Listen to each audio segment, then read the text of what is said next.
Alright, today I'm going to be talking about A New Hope, and the only copy of it I own individually is on VHS, and this is the shitty, digitally remastered version of it, the one with all the really bad additions, all the CGI, and so, it's nice to own an individual copy of it for the video purposes, so I can hold something up and say, here is A New Hope, even though I can just put a picture of it next to me. I didn't really think of that. But this is cooler, I guess, because you get to see a little relic of time. It's got hair on it. It's not. But, slides in and out. I felt like I wanted to start with this one because it's the real start of Star Wars. I don't know if I'm going to do all of them and review every single one of these movies. I'm definitely not going to be reviewing the Disney Star Wars verse, whatever you want to call it. None of that counts to me, so I'm not even going to bother acting like it exists. Somehow Palpatine returned. So that's kind of why I wanted to start here, because this is the real start from George Lucas's beginning, and this is the one that I started with as a kid, the first Star Wars I saw when I was 3 years old, and I still remember sitting there the first time watching it on the VHS, the real VHSs, not these shitty abominations against humanity. The real one with no additive effects or anything, and it took me in like it took in everybody else from past generations and generations that will come forward, and even kids nowadays. I'm sure there's kids yesterday that just watched Star Wars for the first time and had the moment that we all had where we all fell in love with the story. And that's why it's so upsetting seeing what Disney's done to it, because we all have this very tight connection to this thing that we all grew up admiring, and for one reason or another. Some people I talk to, they're like the ship aspects of Star Wars. They like the space aspects, and I was always like the lightsaber and combat kind of guy. Like that was what really pulled me in, was watching the Jedis do their thing. Other people, they like the smugglers. They like watching people like Leia. They like watching the Wookiees. There's just so many things in Star Wars. There's the originals especially that just make you want to go back for more, which is what I think Disney was thinking about when they bought it. Was, holy, there's endless possibilities here. It's something that we can milk endlessly until we run out of money, and it's not even been 10 years and they've already destroyed Star Wars. So what prompted me into doing this video was George Lucas coming out and basically saying he was behind Disney and he defends all of their choices and decisions, and that's great and all, but it also reminded me of a time when he stood up for the amateur filmmaker himself. That's what he was. He self-funded all 3 of the original Star Wars movies. I think even the prequels he self-funded, with 20th Century Fox obviously backing him as a studio, but he, with this original, spent his money, and he made this movie, and he made this franchise, and so it's very interesting to see somebody who did this by himself back a studio that he called White Slavers. I sold them to the white slavers that take these things and okay, but so I don't know, it just made me interested in getting back into talking about at least the originals, because at one point George Lucas had a spine, and he was a very creative man.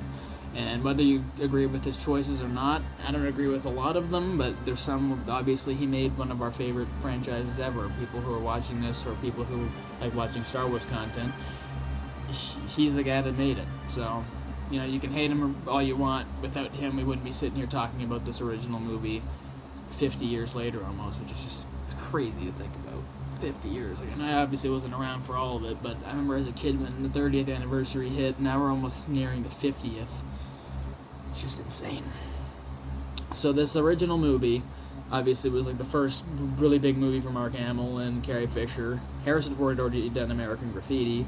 This was his real breakout, though, in terms of people knew who he was. This was the one that put him on the map. This is what got him in Indiana Jones. Steven Spielberg obviously really pushed for him because of this movie. George Lucas had enough of working with him, and we've already heard all the stories, and Steven Spielberg wanted George, and he wanted him, and George Lucas wanted Tom Selleck. So it's interesting to see the domino effect from Star Wars and see where people's careers went, because we obviously know Harrison Ford rose to stardom after this. Mark Hamill really never went to where people probably thought he was going to reach. He obviously was the Joker, and he had his movies that did all right and stuff in the 70s and 80s, but he was never the star that, he was never Luke Skywalker anywhere else. And Carrie Fisher had her problems we were all aware of, but she's in a lot of movies. The more movies you watch, you realize she's in a lot of stuff. So she had quite the career, and she's obviously the daughter of Debbie Reynolds, and she had quite the connection there, the Hollywood connection. What really pulls this movie together for me is having Alec Guinness.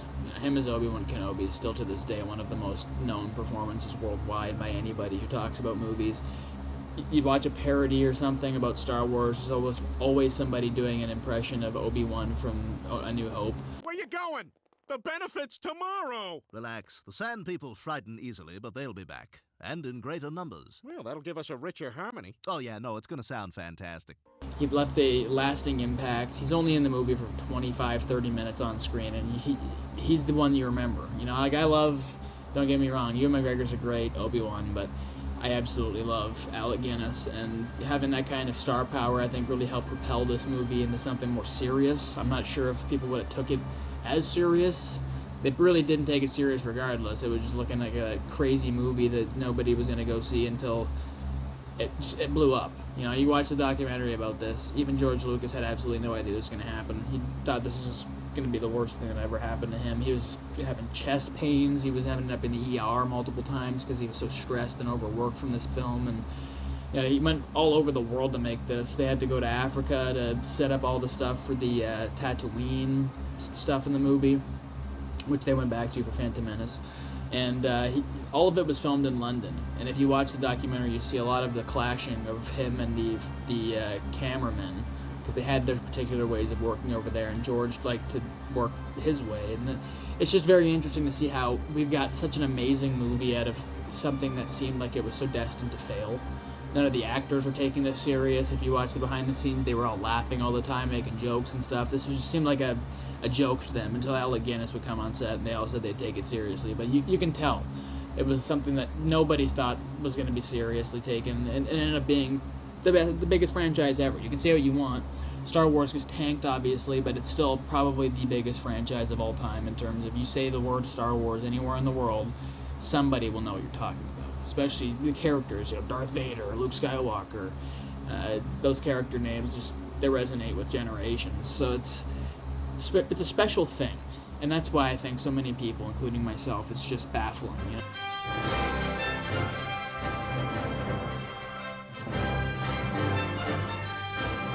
Could have made very mediocre movies to follow these up, you know, and like the prequels are mediocre, and there's still an entire fan base that absolutely adores them, and I respect it. Go ahead, like what you want, but they're very mediocre at best, and that's all it takes to follow up this fantastic trilogy of just amazing content that will last forever. It's really all what it took, and they just fumbled the bag hard. So to see every character we like in this movie die one by one in each movie in the new trilogy was just kind of shocking, to be honest.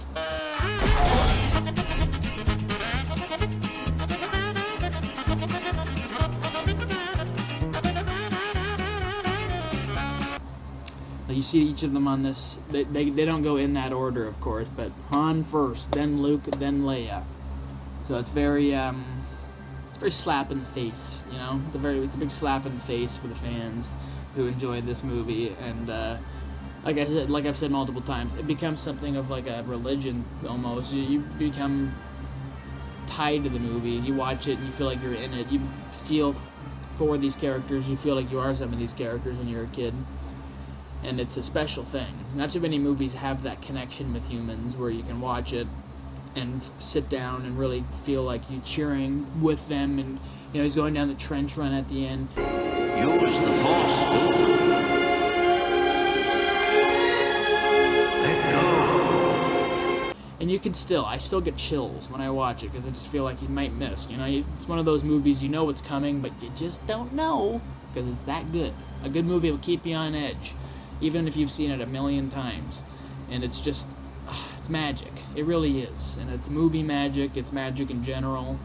And I'm just so glad that it exists. I'm glad that people still talk about this movie.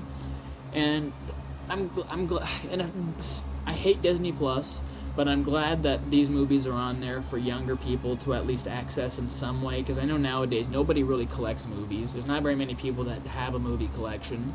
So if that's your way of accessing it, at least people are seeing it. Even though it's a butchered version of the movie and they've added all these weird things, the real version of A New Hope is still out there. You can find it online. You can buy it on VHS, and I'm sure you can buy laser.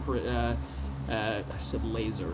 What are we in the 90s? You can buy a transfer on a Blu-ray, but the problem is it's been redone so many times. You know, you've got this version I've got here, the Blu-ray. You've got the DVD from 2006. You've got, or 2004. You've got, is it 2004 or 2006? Either way, you've got the Disney ones now. So there's like 4 or 5 different versions of A New Hope. Maybe even more than that I'm not thinking of. And it just, all these little choices that keep changing up. The Who Shot First scene. Over my dead body.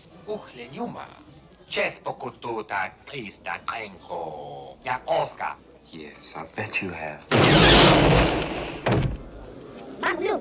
Just keeps getting butchered every time that they go back to it. They keep changing it, and it's unnecessary. You know, it's one of those things where, for everybody's sake, I wish we got the original version of this movie on Blu-ray or 4K. For those people that care about 4K, I wish we got the original version, and just give us both. Now that George Lucas seems to not give a shit about Star Wars, and all you care about is money at Disney, I would happily buy the original. That's like one of the only things I'd buy from Disney would be the original prints of the Blu-rays.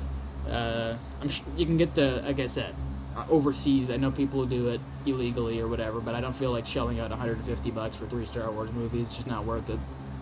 I can put up with the mistakes and stuff, and I feel like A New Hope.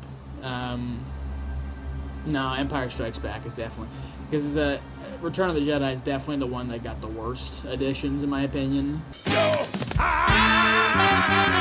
A New Hope's got a lot of bad ones, especially on Tatooine. There's a lot of bad CGI additions, but Empire is kind of the one that went unscathed a little bit, as I think about it. You know, there's a couple scenes in Cloud City, but besides that, the Wampa scene was like a great addition.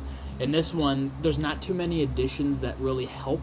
You know, it just kind of detracts from the movie, and it really pulls you out of it. And things walk in front of the camera that weren't in frame originally, and that's so obvious that they're CGI. It's kind of hard to watch, you know, now, especially with how fast CGI's progressed since the mid-90s. You know, George Lucas clearly got kind of carried away with that early 90s CGI. He was like, oh, this looks great, so I'm going to put this in every one of my movies, and I'm going to change everything. And, you know, it rapidly outgrew itself. And you even see in Phantom Menace, the CGI is better than what it is in A New Hope and Return of the Jedi. It just looks rough, I'll be honest. And since then, like I said, movies have become a lot more reliant on CGI, so I'm sure he'd take credit for, I was one of the first. So in a way, you know, he was a pioneer, but is that a really great thing to be a pioneer for? To kind of get lazy and spend a bunch of money on computer animated stuff that you could really do in camera, and the stuff in camera looks better. You know, you take all those things out of the shot. There's a couple land speeder shots where that flies by and you see the perspective, and it just looks awful. It just looks pure PS1 graphic awful. And it's just stuff like that. I don't know what they were thinking. The original version obviously doesn't have that, so you don't have to worry if you have the original version. My favorite scene in this movie will always probably be the throne room. Thinking of scenes from this movie, the throne room scene at the end is iconic Star Wars. I've heard of so many people getting married to that theme at the end there, where they're walking up, the metal music, and it's just one of those iconic moments in film where they all stand there at the end. Family Guy parodied it. A lot of movies and TV shows have parodied that scene with the medals, where Chewbacca doesn't get one. And of course he gets it at the end of Rise of Skywalker. Thanks, Disney. I needed that confirmation 40 years later. I really did. And 42 years later. Thank you, Disney. And I'm trying to think of like another scene in the movie that really... There's so many that stand out. I can't really just pick one or two where I can sit and dissect it and talk about it. I'd have to sit here and talk about the entire film scene for scene, which I'm not making an hour-and-a-half video where I'm injecting scene after scene. But I will say, I absolutely do love the scene where they swing across. That's one of those scenes that I had the toy as a kid where you'd swing it across, Luke and Leia. Good luck. Dun, dun, dun, dun, dun. I'll just show you the clip. Roll it. Good luck.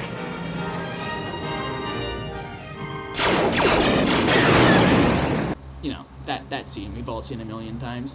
And I'd say the other scene in this movie that's like super iconic Star Wars for me, that it just pops in my head whenever I think of Star Wars, is when Darth Vader walks in for the first time. That music clicks.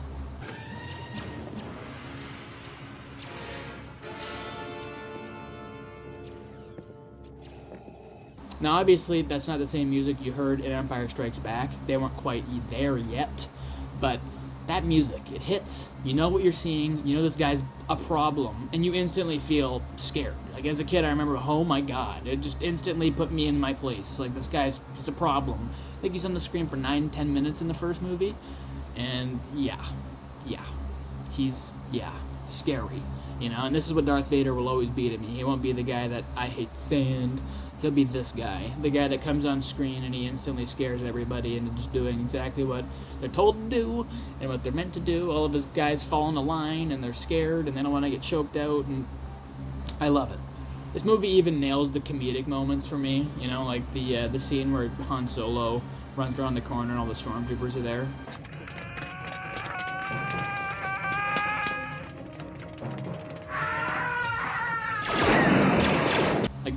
That to me is funny, you know, like I know you can be like, that's a cheap joke. I find it funny. Even all these years later, I still laugh at that. So this movie has a way of being able to balance some funny scenes, you know, some dramatic scenes.